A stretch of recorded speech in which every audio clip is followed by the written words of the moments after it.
கலவர பூமியாகி போய் கிடக்கிற இந்த இடத்துக்கு நாங்கள் 2 வருஷத்துக்கு முன்னாடி அவ்வளோ அழகான ஒரு சுற்றுலா போயிருந்தோம்.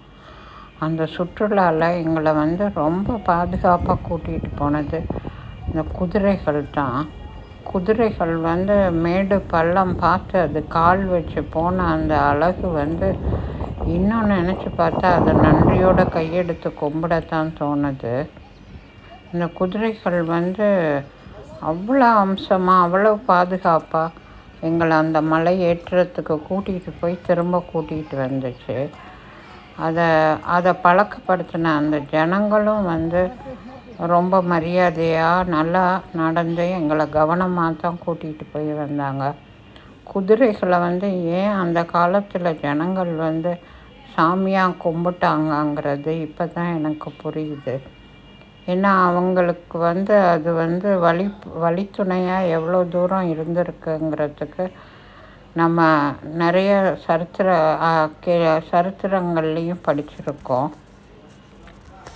அந்த குதிரை நாய் மாதிரி அதுவும் ஒரு நன்றியோடு இருக்கிற ஒரு குணம் அதுக்கிட்டையும் இருக்குது. அந்த ஜனங்க அதை பழக்கப்படுத்தின அந்த ஜனங்க சொல்கிறத பார்த்து அவங்களோட சைகைகளுக்கு கட்டுப்பட்டு அவ்வளோ அழகாக கூட்டிகிட்டு போச்சு. அந்த இடமும் பார்க்குறதுக்கு அவ்வளோ அமைதியாக அவ்வளோ இயற்கையோட அழகை அள்ளி கொட்டிக்கிட்டு இருந்த இடம்.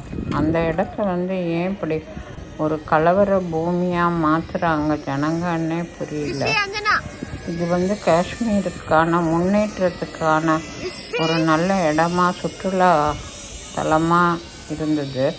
அங்கே இருந்த எங்கள் மேனேஜர், நாங்கள் தங்கியிருந்த ஹோட்டல் மேனேஜரே சொன்னார், இந்தியாவோட சேர்ந்த அப்புறம் தான் எங்களுக்கு படிப்பு எல்லாமே கிடைக்கிது. இல்லைன்னா இது ரொம்ப நாங்கள் பின்தங்கி போய் வாழ்ந்துக்கிட்டு இருக்கிறோம்.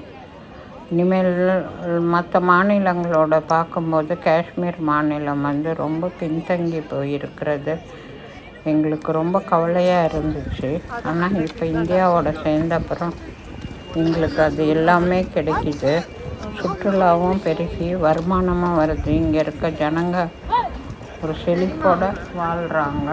அவங்களுக்கு இருக்கிற வருமானம் இது ஆடு மேய்க்கிறதும் அப்புறம் குங்குமப்பூவும் தான் அவங்களுக்கு விவசாயம். அந்த குங்குமப்பூ அவங்களுக்கு ரொம்ப நல்ல விலை. 1 கிலோ 2 லட்ச ரூபா வரைக்கும் கூட விற்கும் ஒவ்வொரு சமயத்தில்னு சொன்னாங்க. அப்படி வர வருமானத்தை வச்சு தான் நாங்கள் எங்கள் வாழ்க்கையை சமாளிச்சுட்டு வந்தோம் இவ்வளோ நாள் அப்படின்னாங்க.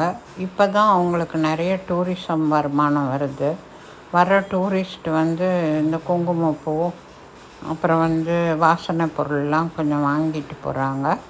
செம்மறியாடு மேய்க்கிறது அவங்க தொழிலாக இருக்குது.